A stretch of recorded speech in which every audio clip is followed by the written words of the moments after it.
Steal this drive and you'll never read the data. Let's find out how it works.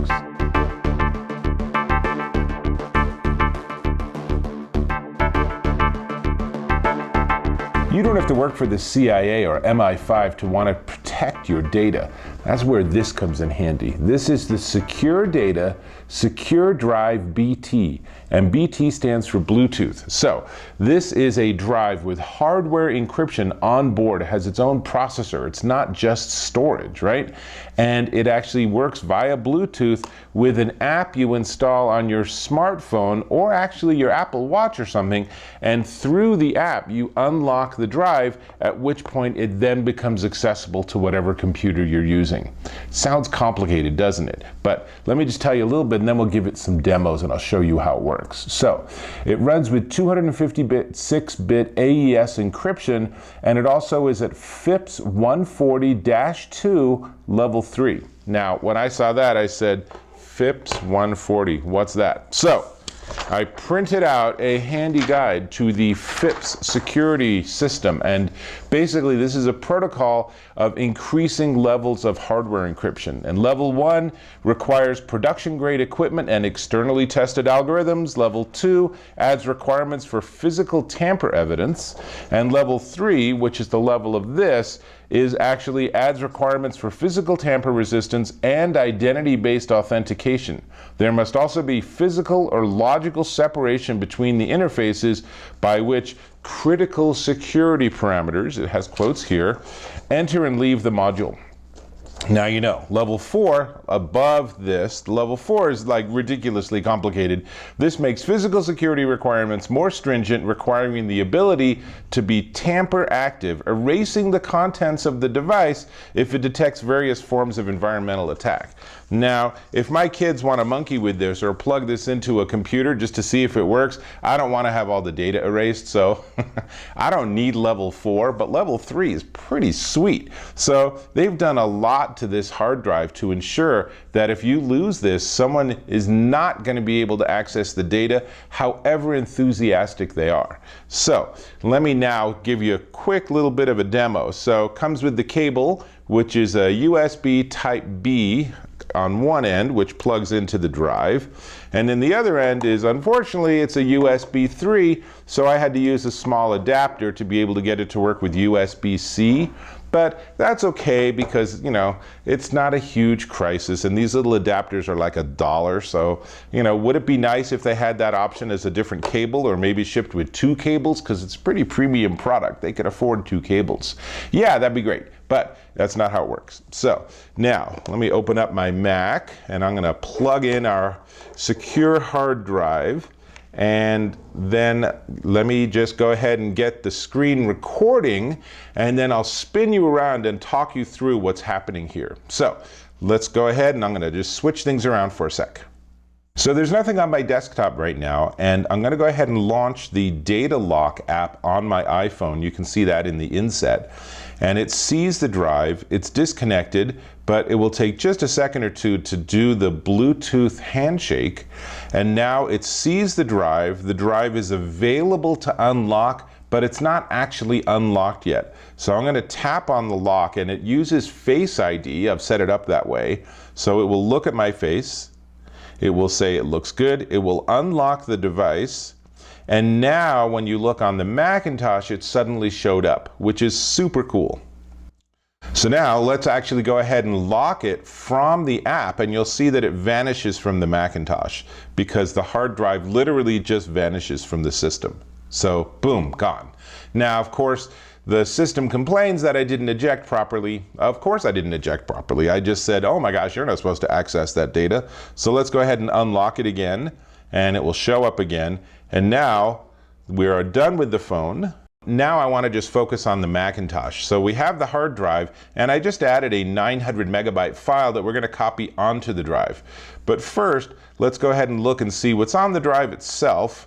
You can see there's a 610 megabyte file, and what we're going to do is we're going to go ahead and we're going to copy that onto the desktop, and let's see how fast it does write. Now, typically with hard drives, writing is always faster than reading, so let's see how fast this goes.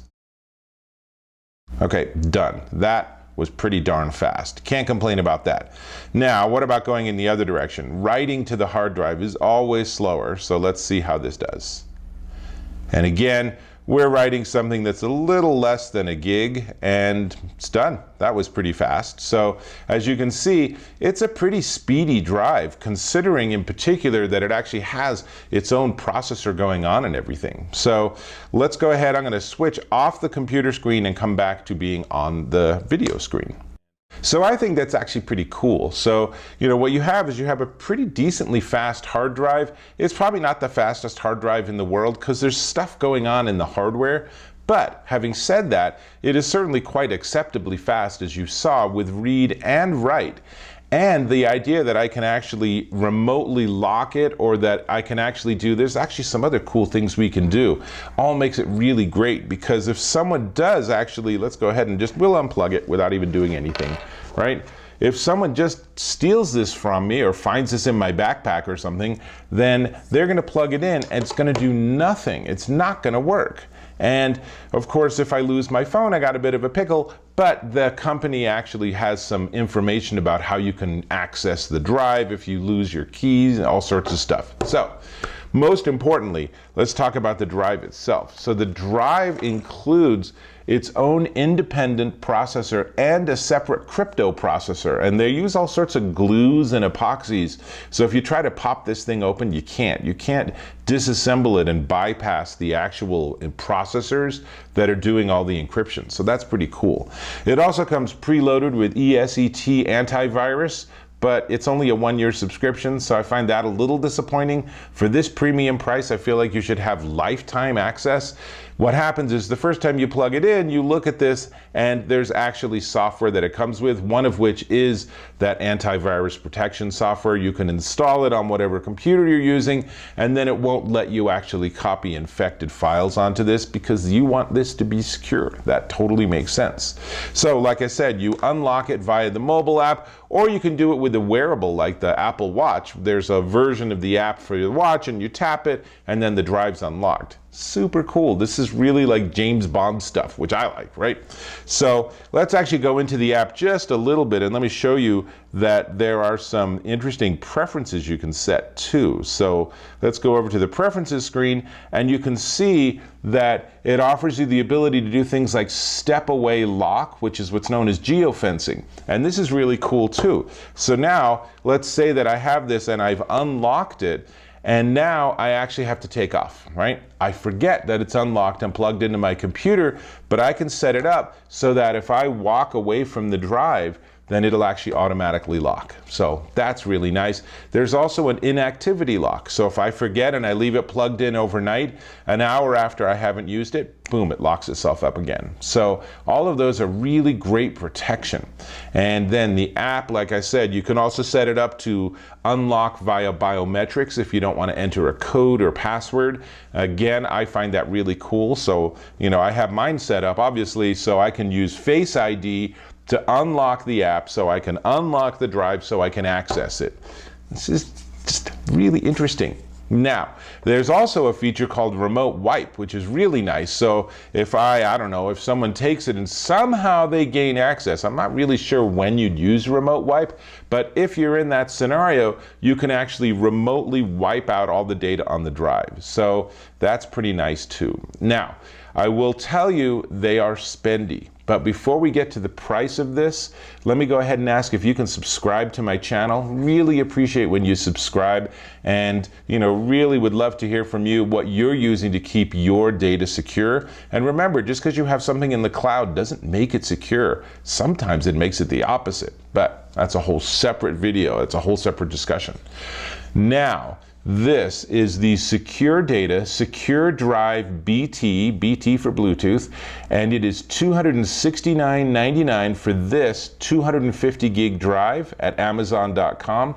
And if you think 256 gig, I want more, man. Well, they have 1 terabyte, 2 terabyte, 4 terabyte and 8 terabyte sizes. Now that 8 terabyte's sweet, but it's thousands of dollars. So make sure that you really need it before you buy that encrypted hardware, secure 8 terabyte drive. Pretty nice. Anyway, I'm gonna get back to my work, so I will catch you in my next video.